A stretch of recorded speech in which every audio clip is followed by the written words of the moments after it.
What's up, everybody? Welcome to Pitch the World, episode 9. Drew's almost running out of for this. Number nine. Lucky number 9. That's the number for Baccarat, right? It For, is. for all the Asians on the call. Exactly. Yes. Exactly. There we go. So, for those of you joining us for the first time, we are a Facebook Live broadcast featuring myself. My name is Adam Kemper, and we have Andrew Rosso joining from Ohio. You're in Dallas today, right? I have the luxury of leaving the state of Ohio to enter Dallas, Texas, my hometown, for the weekend. Oh, how lovely! So you drove down, didn't you? I did. I needed some me time. And some sunny weather, so it's been nice. Excellent. So, as I was saying, both myself and Andrew Rosso, we're both attorneys, we're both entrepreneurs, and we're both millennials. And on this broadcast, we bring in guests each and every week to talk with us about various topics which are very entrepreneurial driven. We're affiliated with Pitch Investors Live, the app, which is a platform for any entrepreneur to pitch to an accredited investor live from their smartphone or from their computer. And a lot of what we talk about on this show is for the entrepreneurs, for the audience that watches the pitches, and also just for people interested in the topics that we talk about. So we've covered topics such as entrepreneurship, business, mental health. We spent a few episodes on that. And we've also had a couple of really good episodes of blockchain and cryptocurrency. And sports. We got sports. That's true. We had sports. I was going to get there, but thank you.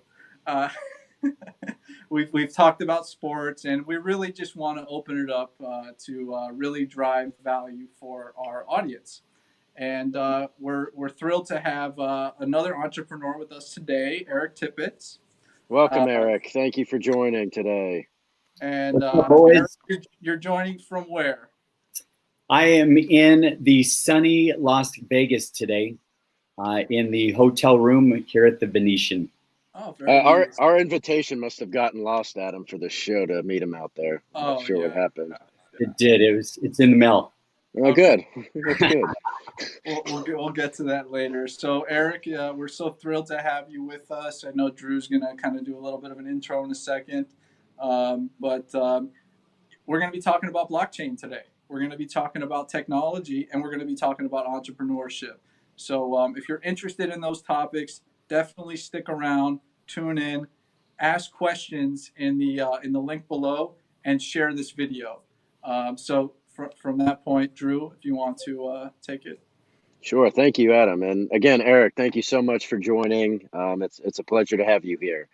For those joining, I actually had the pleasure of meeting Eric almost, I want to say about 2.5 weeks ago. So we've become very quick friends and colleagues, and I was absolutely blown away, Eric, when you and I were speaking on the phone about your background, your entrepreneurial experience, and the idea that you are unemployable, that you have been your own serial entrepreneur looking to make your own success and your own endeavors, and getting into this blockchain ecosystem called NASGO, which we'll talk about later on today.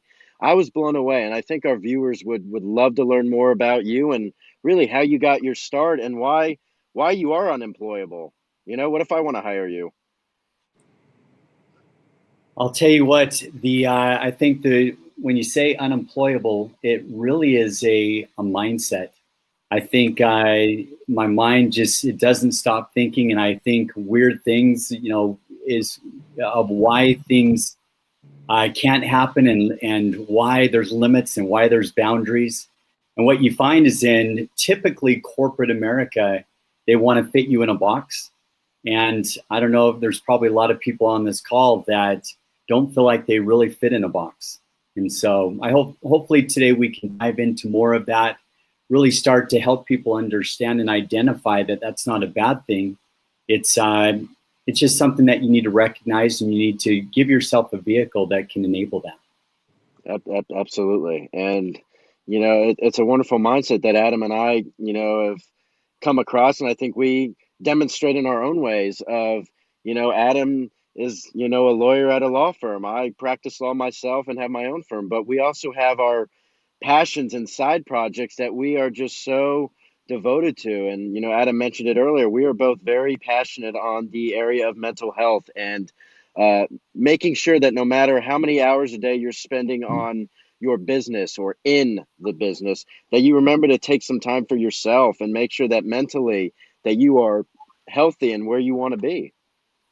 I think, going along that, I will tell you, as we get started here, I think people they're so, and I think it's social media today, people know more about other people than they know about themselves. And one thing that I learned early from my father, that's an entrepreneur, is you need to invest in yourself. You are the best investment.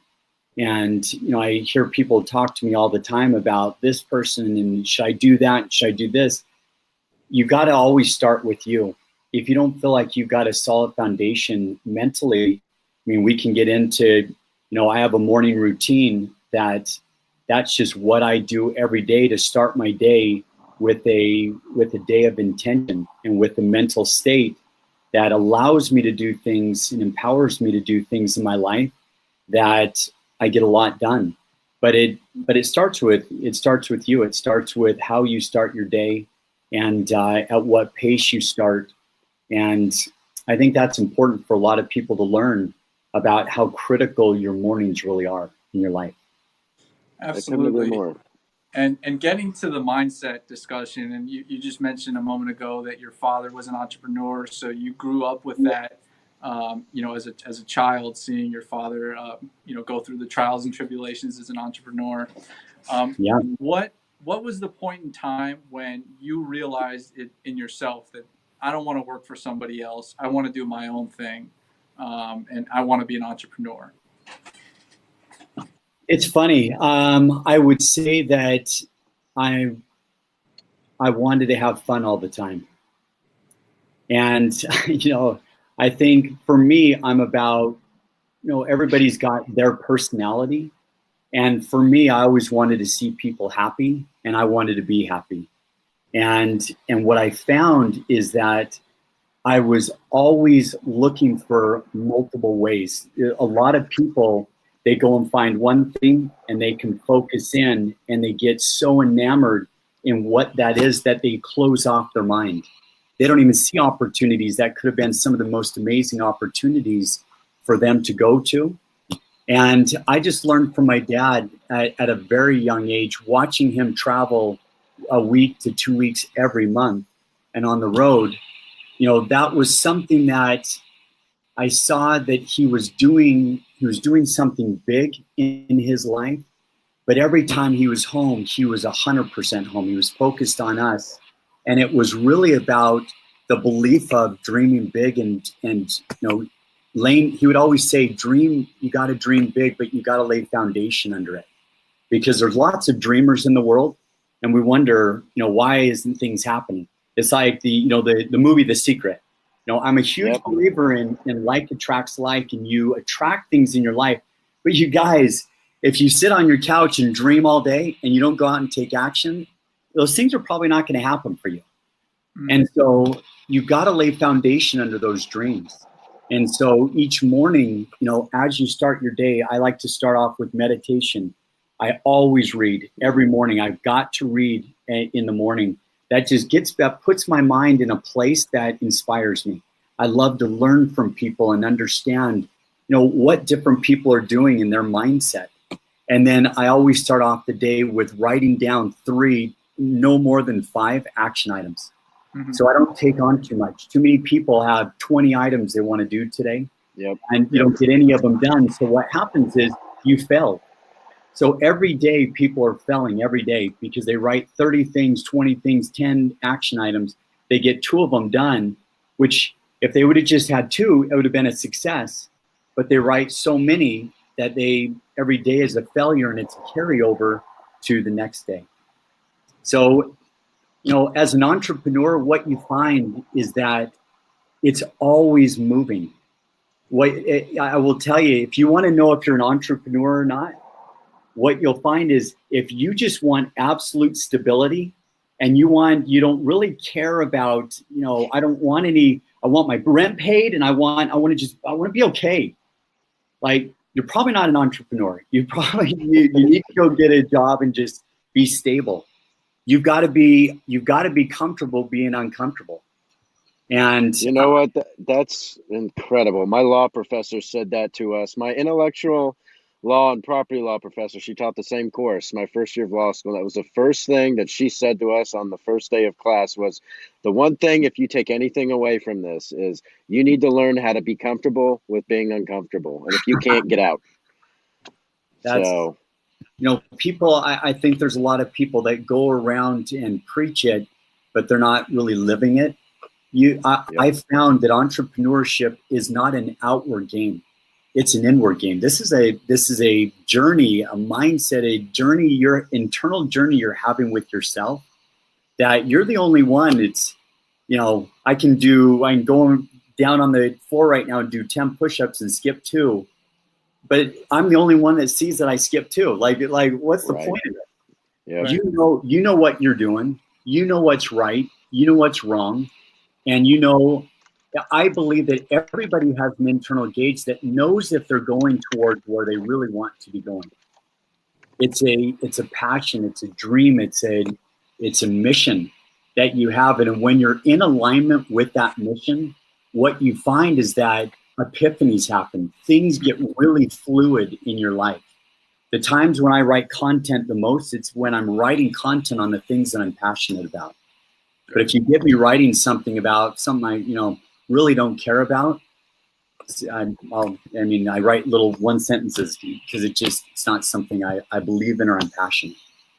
So touching on that, what sort of inspired you to not only become an entrepreneur, but begin to spread your message to the masses via books, public speaking, joining us today? Why is it important for you to share your message? Well, I think, like I had mentioned earlier, I've been at the high and I've been at the low. Right there at bankruptcy and walking into the attorney's office, you're losing your house and you're losing your cars. I had one of my cars came and they couldn't repo it. So they pulled off the lock on the door. And I went, holy crap, man, they tried to get in the car. The desperation, the loneliness that you feel at that time is something I don't bless on anybody, but it's the reality. It's, if we were to say that the life is sunshine and everything is always positive, it's not. And I think this, for me, getting out and being able to talk and have a stage, this isn't a stage to talk about me. It's a stage more to talk, be a voice of an entrepreneur and going through the lowest lows and then going through the highest highs. And what you'll find as an entrepreneur, the ones that really are not sticking with it, they have extremely high highs and extremely low lows. It's a very roller coaster game. And what you start to realize is that when you're doing the right things, sure, and success happens, you stop doing those things. It's the most craziest thing. I'd make money and I'd be like, I don't need to do all that anymore. I don't need to read in the morning. Like, I'm killing it. And it's crazy how life, comes back around to show you that those are the things that you need to do consistently every day that got you to the place that you were actually somewhat comfortable, or you had confidence, or you're gaining momentum. So for me, the voice is really of entrepreneurship and showing people that, it's definitely possible for anyone. I think there's so many vehicles today that anybody that says and makes an excuse that I can't be an entrepreneur, I can't be my own boss, or I can't do something because I didn't grow up rich, or I didn't grow up in a demographic that, is all wealthy and I don't have connections. I didn't go to school. I didn't have any of those. And And it was one of those things to where you find consistency in working whatever you do. Just is that's where winners happen. And I hope, today we talk about mindset and things. I hope that will be a common theme. Did we lose you, Drew? Okay.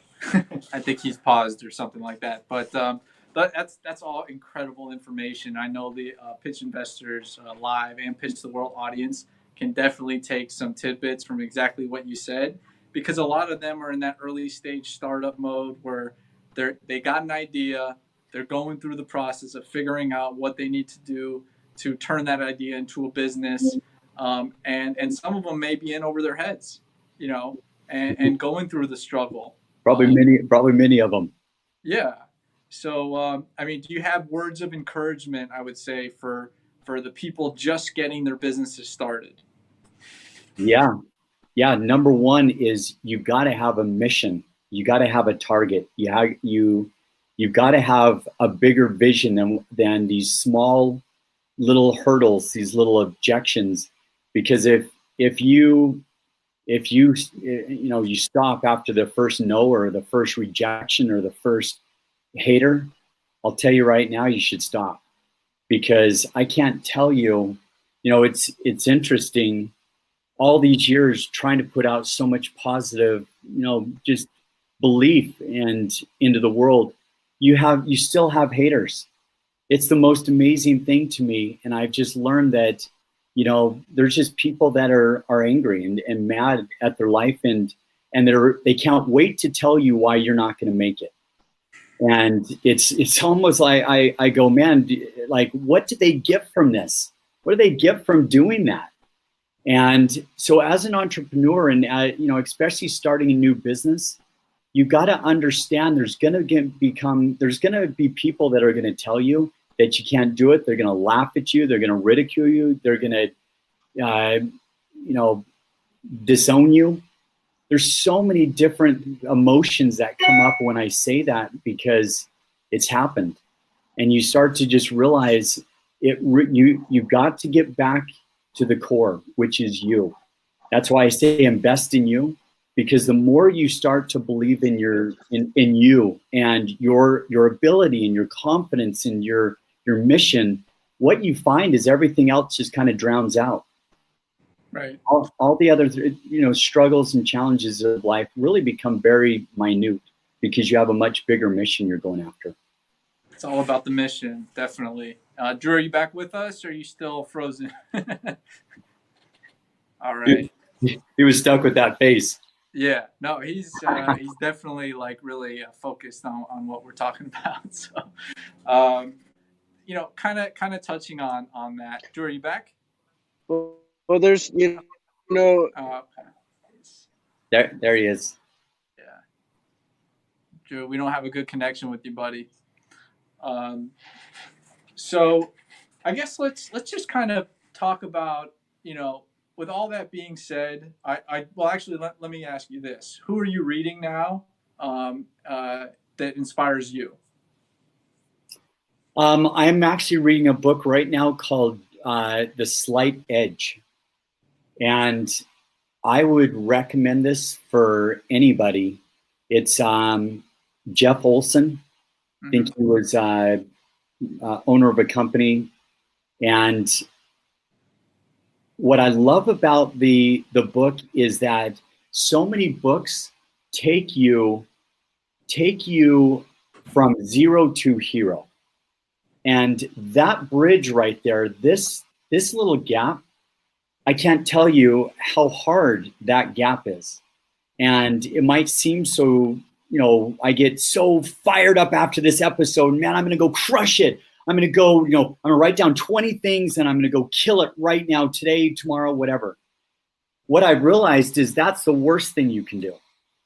Because you've gone so big and you got so many no's immediately that is what takes and starts to put doubt in your mind and uncertainty. When doubt and uncertainty are the two biggest killers for an entrepreneur. Mm-hmm.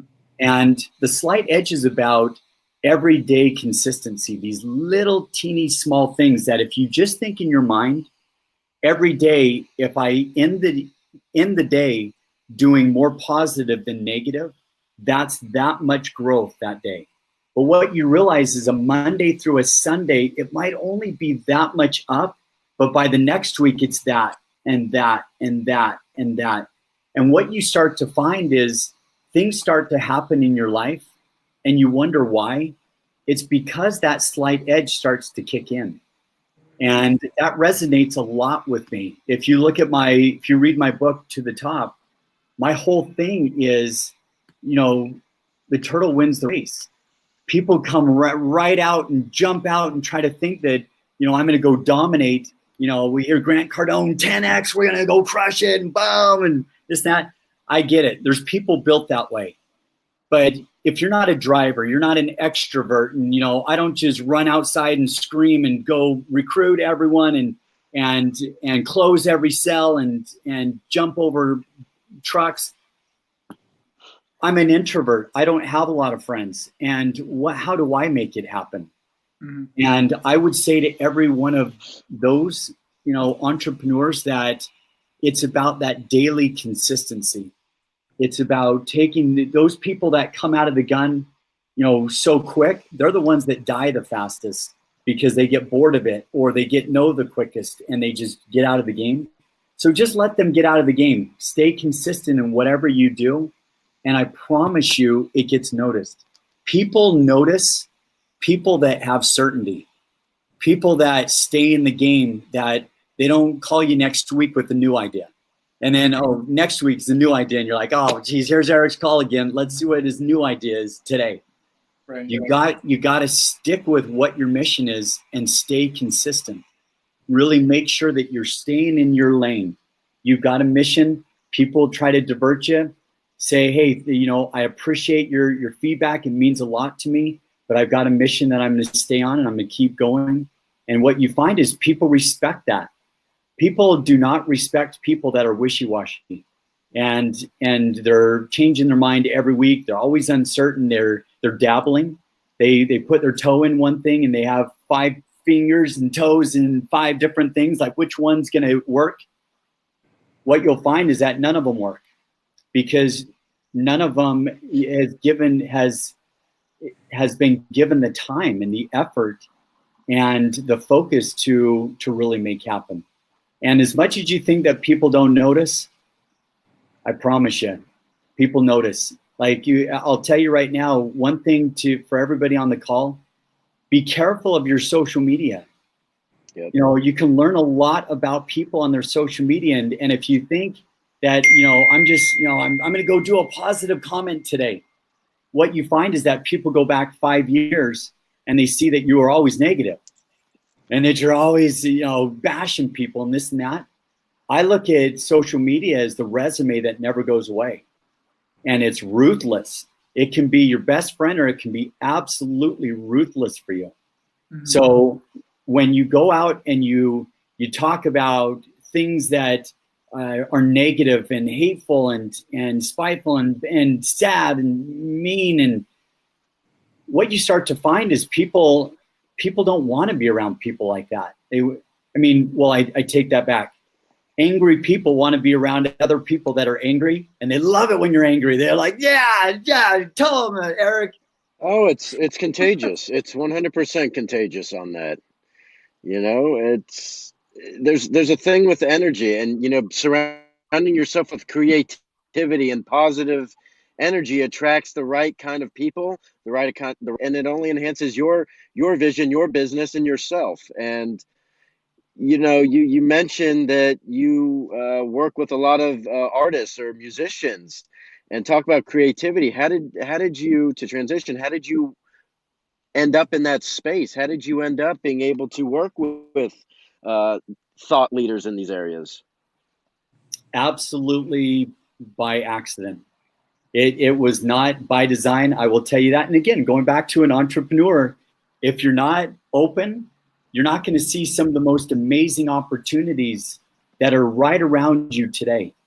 And that was, my partner and I built a blockchain platform to solve our own issues. These were issues we were having. I think that's a key thing.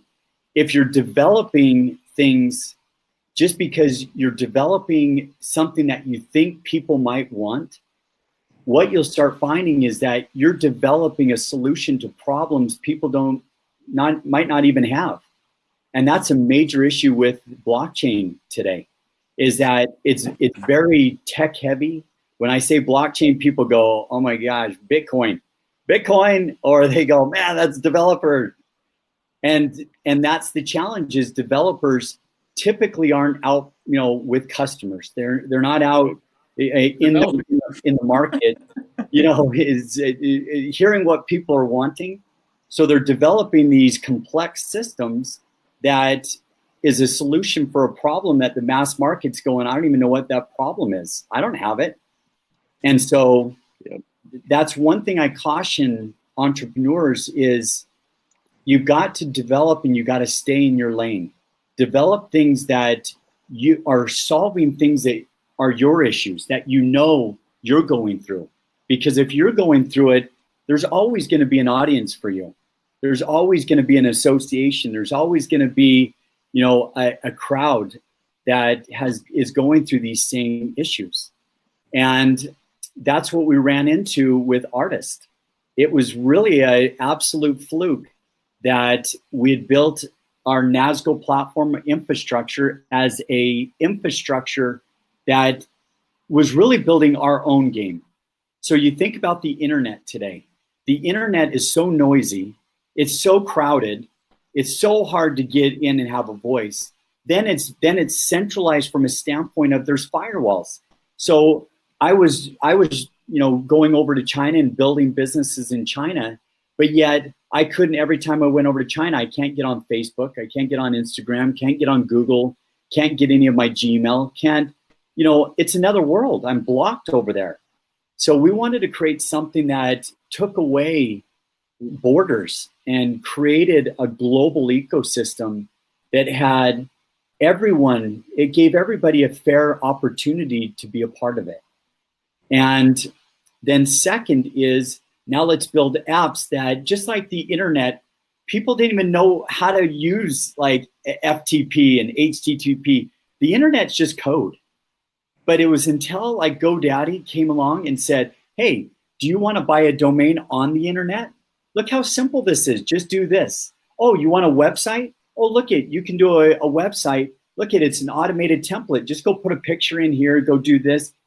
They started to show people how do you use the internet. And now today, everybody uses the internet.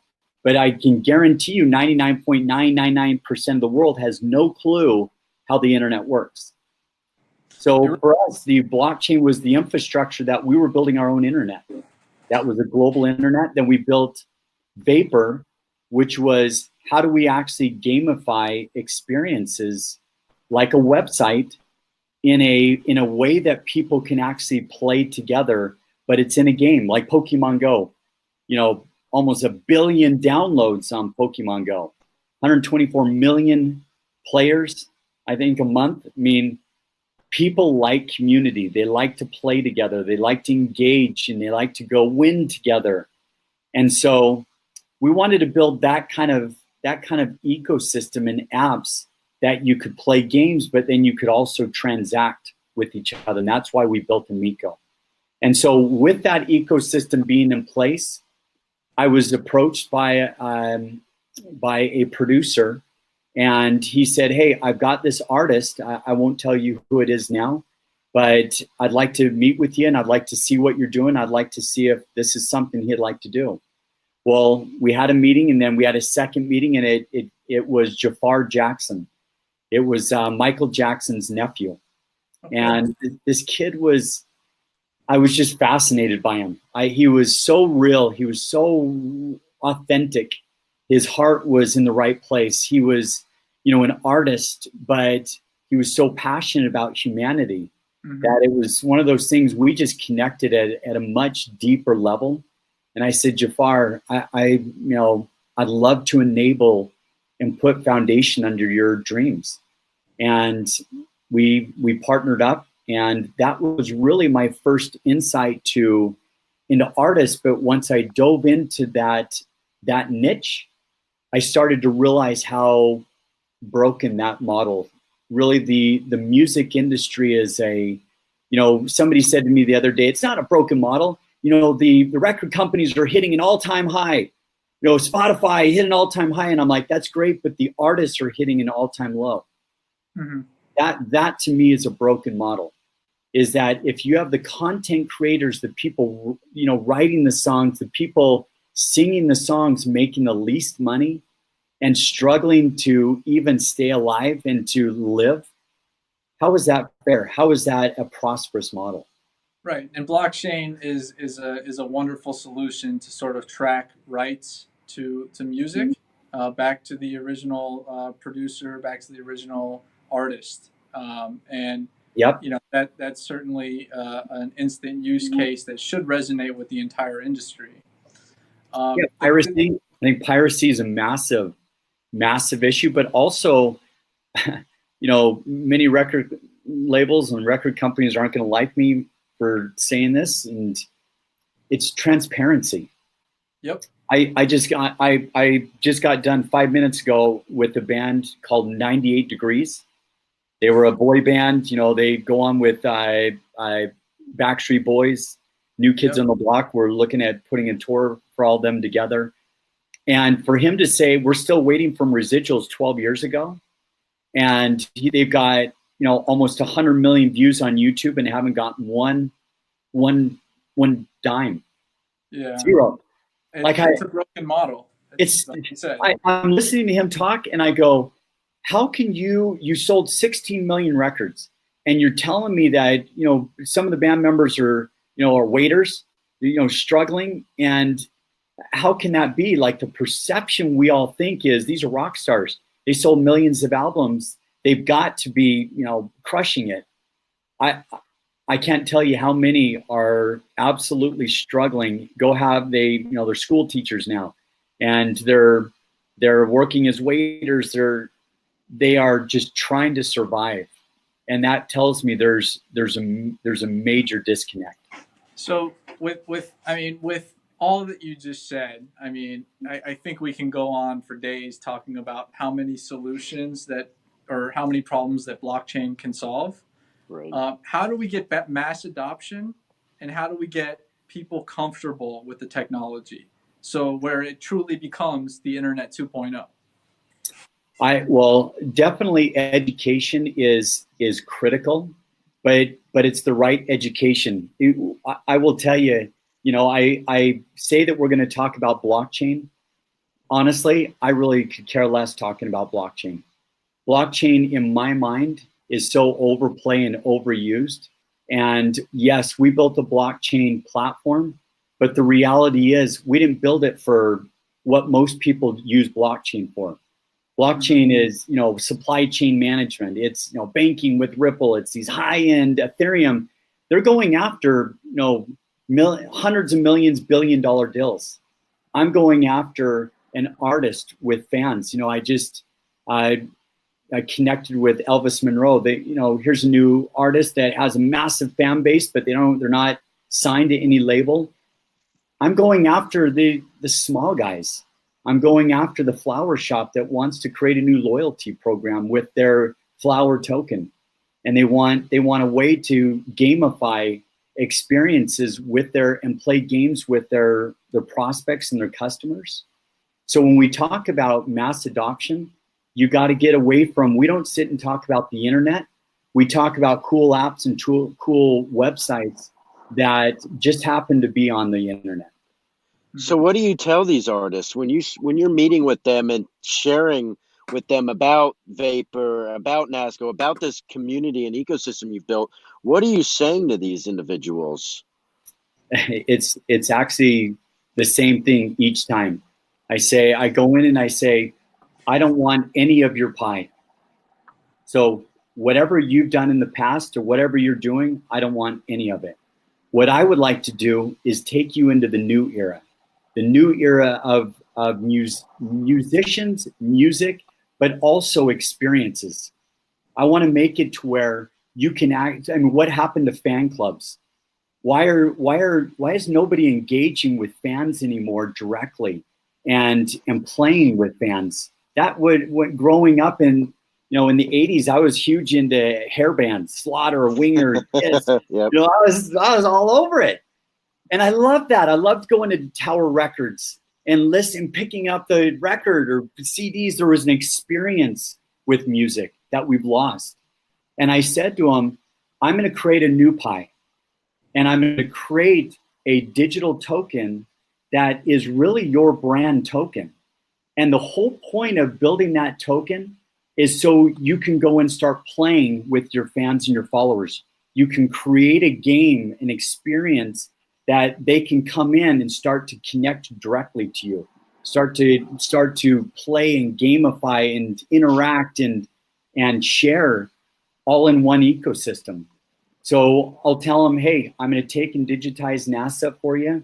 Then let's go give away some of those tokens so people can start playing with you and start interacting with you.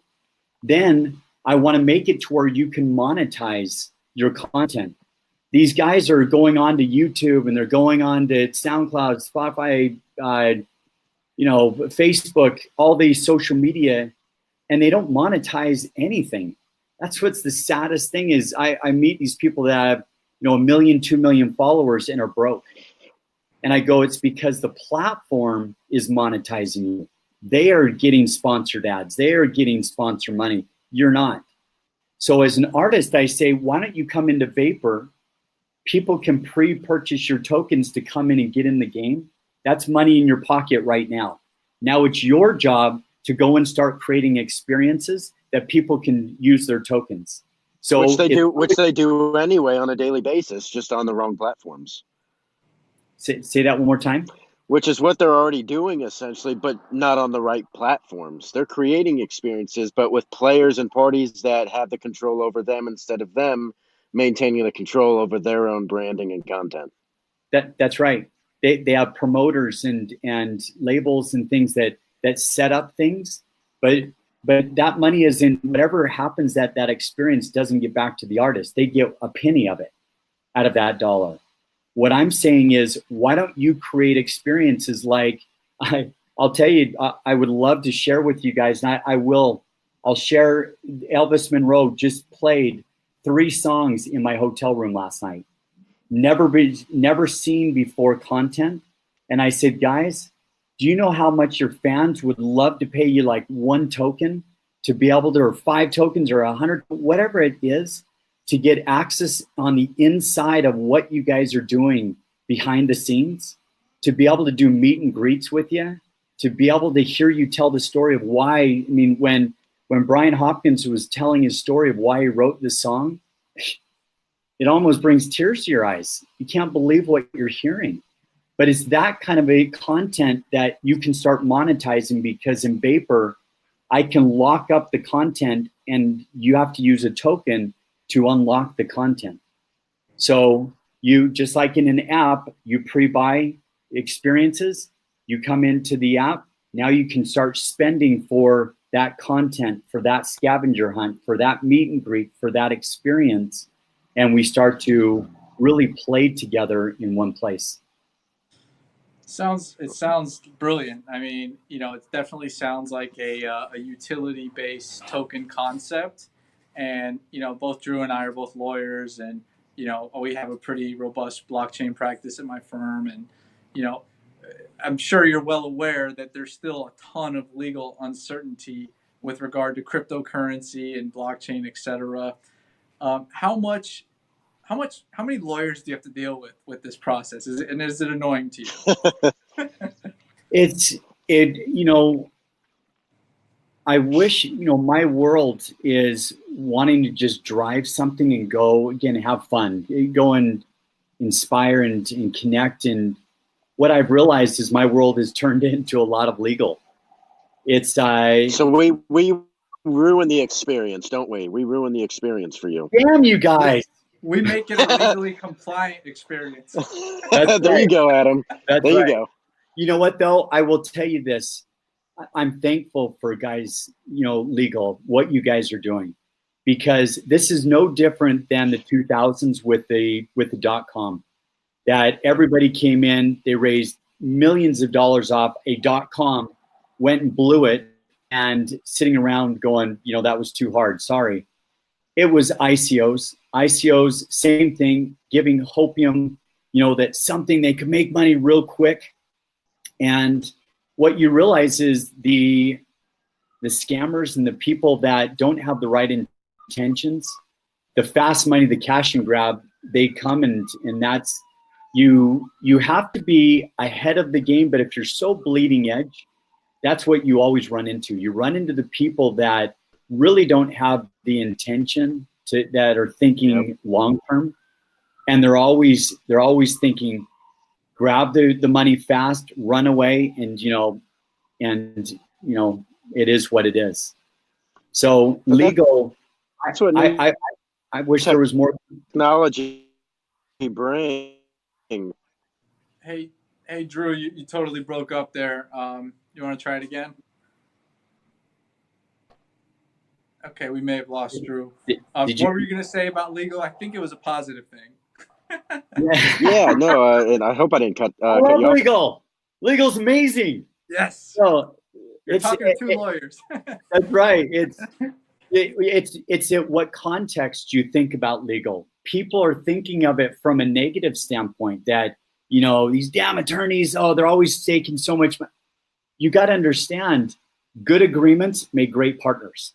And people think that legal is taking away from what's going on. You've got to have a fair game, and legal is just coming in to say there's rules to the game. Mm-hmm. And if you're not playing the game and you've got people coming in and out of the game in a cash grab, it ruins it for everyone. And so we, in the cryptocurrency world, there's so much uncertainty and regulations changing all the time.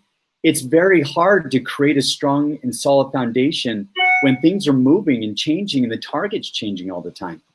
So good regulations and good legal, to me, that just makes everybody win. Awesome. Well said. Well, new technology invites a lot of bad players.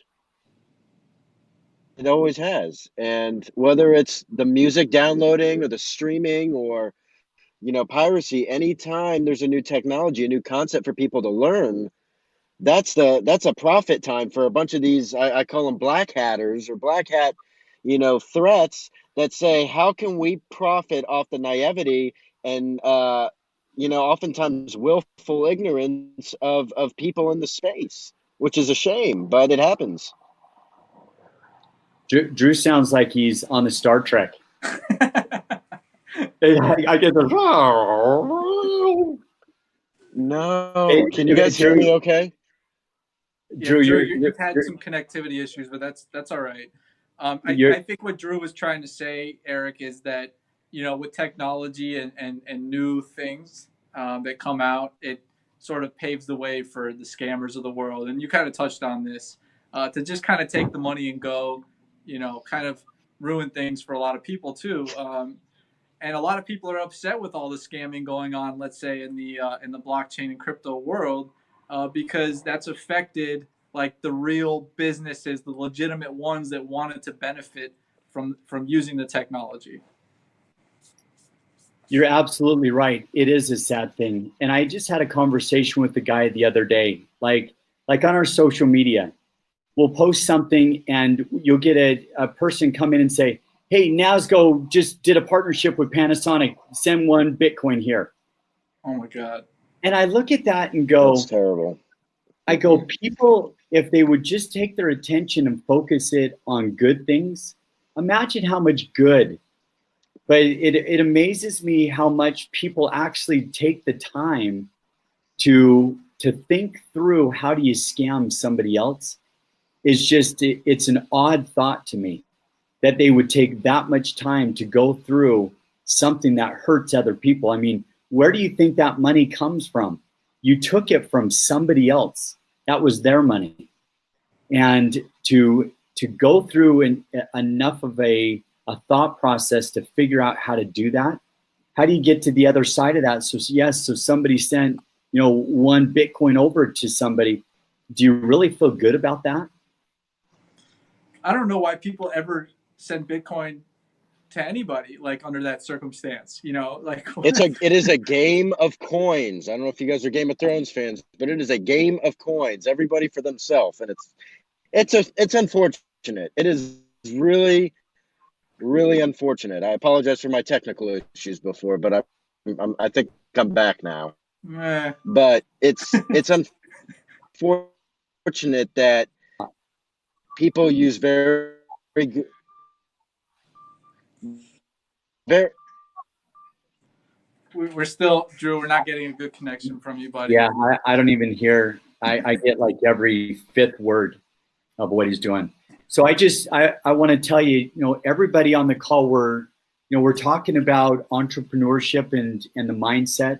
You know, why did we build things that we built, and how do we get mass market adoption and really create the world of, you know, blockchain, but more importantly, the adoption, the utilization. And I truly believe that you've got to create apps that start to integrate with what people do every day. So, you know, Facebook or Snapchat or Instagram, people are on it every day. And so they're integrated. It's in their life. I call it they're vested. They're invested in that app. I've got all my content there. I've got followers there. I've got things happening there. And so for us, what we're trying to do is we're trying to move to a world that actually instead of the platforms getting monetized by our content, you know, I put content on Instagram, they go monetize it. Where on Vapor, it's free. I don't even collect any of your information. When you actually go on to Vapor, you click and it puts you right in. It creates a master secret or a passcode for you. Then it puts you right in. I don't ask for a phone number, an email, your name, nothing. Because for us, we want to just bring people into the game and start playing, start experiencing. And Really so cool. it was really about people getting in, connecting with each other. But another thing is incentivizing each other. So if I want to spend sponsored dollars, why do I pay Facebook to go put my content out there and I have no clue, you know, how many people or why anybody ever clicks on it and if they do anything? Where in Vapor, I can go through one of my tokens, go create content, and now the only time that I give away a token is when somebody actually watches my content. So it's incentivizing your community to play with you and to watch you and to support you, but you are paying the money, you're paying the token to them. They are the one getting incentivized versus the platform. Awesome. Well, Eric, we've taken 54 minutes of your time. We want to open it up to the audience for just a couple of questions, if you don't mind. Absolutely. You know, we do appreciate you joining us. So first question is, what is your biggest tip to keep consistent or to remain consistent? This kind of touches on what you mentioned before. I will tell you, that's a great question, Diana. The number one thing to stay consistent in my mind is starting your day off with intention. When you say consistency, that means it all starts with your morning. If you start your morning and you're late, you stub your toe, it already throws you off. You're already late. You're already discombobbled. You're already, you know, thrown off and the kids are crying and this and that. If I will tell you, I love waking up an hour before my wife and daughter. So I start the morning and invest in myself, but I also write down. If you are not writing down your 3 items to get done today, or 3 items you want to do today or you want to accomplish today, then you really have no intention of doing that. So when you say consistency, that means you must have a goal that you're going towards. That means every day you need to write one thing down or two things down that go towards that goal. So Awesome. there's not one day, and guys, there's not one day that should go by that you don't do at least one thing towards that goal. If you start thinking about it, never as this, it's this going up. And then what you'll find is you'll turn and you'll spend 5 minutes on something that is towards the goal, and you keep moving. But the key is it's every day. There's got to be something towards that goal, that dream, and you'll be amazed at how fast things start happening. Cool. So next question is, where did your idea come from? Not sure which idea we're talking about here, but I think it's NASGO. NASGO. I think it's the platform. Yeah. Yeah. So NASGO as an infrastructure, it was built to. It came from, doing business over in China, creating a business that had just crazy, wild success. Building, 3.5 million Chinese and over $3 billion in 6 months. That we saw things that most people never see in their lifetime. I mean, the less than 1% of 1% of 1% ever see in their lifetime. But what we realized is, and it was really our CTO, our Chief Technology Officer, that came to us and said, "Hey, there's this thing called blockchain that I think would solve all of our issues we're having doing global commerce. And I think this is something we need to really put our thought and our resources behind." And I will tell you, I look back and I go, I don't know what the heck we were thinking. I look back and go, we were crazy. There were months that we were spending $600,000 on development that we had no clue what we were developing. But again, I go back to, what's the mission? If the mission, it wasn't to build blockchain. It really wasn't. That wasn't our idea. That wasn't our mission. Our mission was to go solve global commerce and communication for entrepreneurs around the world. It was us as an entrepreneur. Then it became, hey, this should be something that it's for every entrepreneur. So the technology was just a facilitation of really the overall mission, which is connecting, collaborating, innovating entrepreneurs around the world built on trust and transparency. Awesome. Sure. And Eric, I have one last question, if the software allows me to talk, that I'm not, as if I'm not on Star Trek. When it comes to education, what would you suggest educators do, professors do, individuals who speak regularly on this technology? What would you educate the general consumer base on, whether it's blockchain technology, whether it's on just understanding that we are in a digital age? If you were speaking at the Venetian today, what would you educate everyone sitting in the audience on with respect to what you are doing? I wish I could. Adam, can you? Oh, what would you educate people on today? With respect to what you are doing, yes. Did I get that right? What would you educate people on? We need some sign language going back and forth. Oh, this is good though. This is good. This is when technology is not always the solution. It has its issues. Yeah, I think what Drew was getting at is, along the lines of the blockchain stuff, and just to further educate. Like, if you were going to speak in Vegas today, what would be one piece of advice that you would want to give to your audience about educating them on blockchain? Did I do that okay, Drew? Okay. Well, I would say, especially on blockchain, it's still new as far as really being fleshed out. So you got to go back. You look at. I look at things as every year. I'm sorry, every 10 years. There's cycles. Think back in the 1990s. 1990s, we had personal computers. This is really where computers were replacing jobs, replacing people, actually. Then you get into the 2000s, or PCs getting into online, to where you had online going or offline going to online, and domains. Then you had the next year of the 2010s, which was really apps and mobility. 5 billion phones around the world. And now you get into the next year, which I believe in the 2020s is blockchain. Mm-hmm. And so just understanding that, just know, everybody that's on this call and everybody that hears this, don't think that just because you don't know what blockchain means today, that you're, I'm behind the game and I can't get into it.